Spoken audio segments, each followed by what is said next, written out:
सबसे पहले तो क्योंकि मैं कई बार एमपी एमएलए रहा हूँ और गृह मंत्री भी 6 बार के एमएलए हैं, 10 वर्ष से मिनिस्टर भी हैं।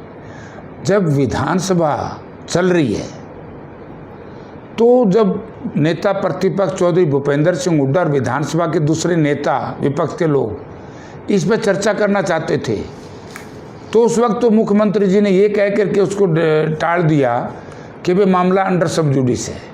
अगर मामला अंडर सब जुडिस है तो फिर विधानसभा के बाहर जा कर के ये कहना कि मोमिन खान इसमें दोषी है तो गलत बात है। मैं इसका कड़ा विरोध करता हूँ। ये उसी तरीके से है जब ये आरक्षण के दंगे हुए थे 2015 में, और उसके बाद जो प्रकाश सिंह कमीशन की रिपोर्ट आई, जिस तरीके से इन लोगों ने कांग्रेस पार्टी और उसके नेताओं को बदनाम करने का प्रयास किया, तो उसी तरीके से ये है, तो मैं इसकी घोर निंदा करता हूँ। देखिए, प्रजातंत्र या लोकतंत्र या लोकराज, लोकराज लोकलाज से चलता है। जब लोकराज के लोगों में लोकलाज नहीं होगी, शर्म नहीं होगी, लिहाज नहीं होगी, करुणा नहीं होगी, तो आप ये समझिए कि फिर उससे आप न्याय की गुहार लगाते हो या न्याय सोचते हो कि न्याय मिलेगा इस सरकार में। ये तो चाहिए तो ये था कि बीजेपी राजनीतिक मूल्यों को भूल गई है, गठबंधन सरकार में राजनीतिक मूल्य नहीं है। मगर मैं एक उदाहरण देना चाहता हूँ, और जिसकी वजह से हम कांग्रेस को नुकसान भी हुआ, लेकिन कांग्रेस ने एक उदाहरण रखा।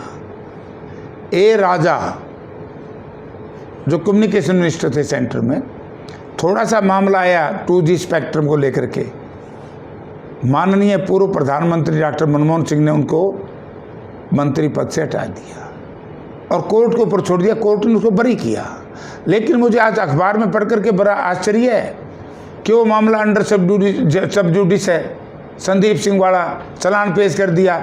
तो एक तरफ तो वो बात करते हैं, दूसरी तरफ यही बीजेपी के गठबंधन के नेता, छोटा मुख्यमंत्री बड़ा मुख्यमंत्री हुड्डा साहब के बारे में कहते हैं कि जेल जाएंगे। ये कैसे जाएंगे हुड्डा जेल? जिसके चार्जशीट है उसका इस्तीफा तक नहीं लेते। उसको कहते कोर्ट जो फैसला करेगी उसके बाद मुजरिम बनेगा। तो कांग्रेस के नेताओं को कैसे कह रहे हैं ये तो भाई बात यह है, एक पुरानी कहावत हमारे का नहीं बोला, जान देंगे पैर दिखने लग रहे हैं, इनके तो तलुबे दिख गए तो गए। इसे बौखलाहट में अजूल फजूल बात करते हैं, इनमें कोई तंत्र नहीं है। जो दंगे थे नूह के मेवात के, उनमें सारी की सारी रिस्पॉन्सिबिलिटी सरकार की है, किसी और आदमी की नहीं है।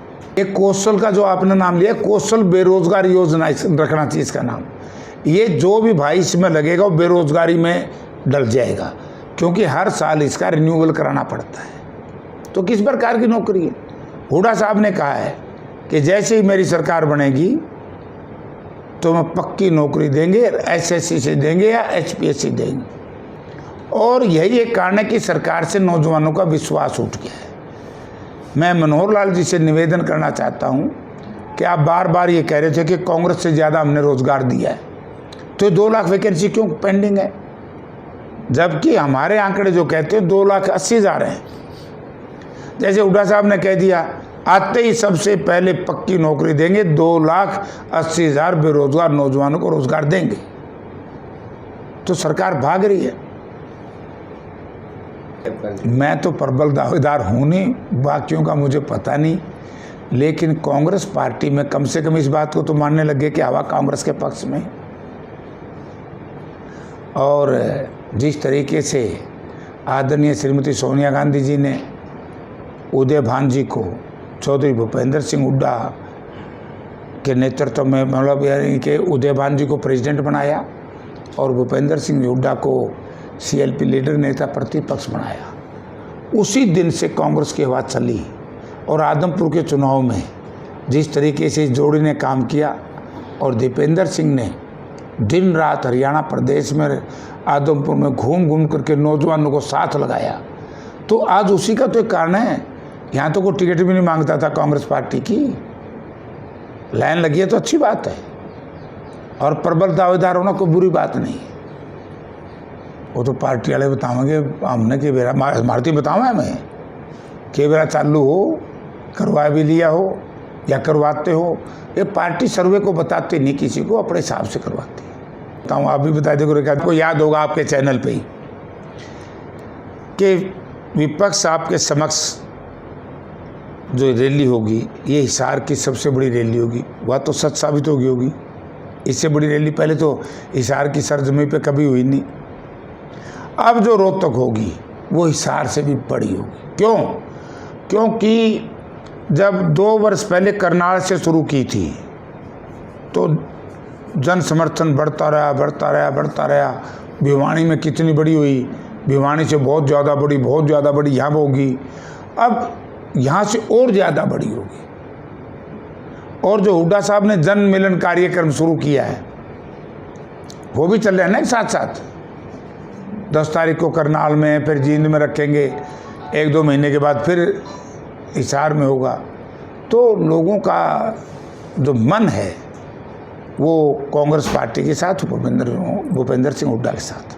वो तो मैं देखता ही नहीं, शर्म से मेरी आंख भी मिच जाती है और गर्दन झुक जाती है कि जिस तरह के सवाल जवाब विधानसभा में हुए हैं वो अच्छे नहीं हुए। वो एक गैर जिम्मेदारान विधायक और मंत्री के बीच में जो डायलॉग हुआ है, दोनों तरफ से गैर जिम्मेदारान था, प्रजातंत्र का मजाक था।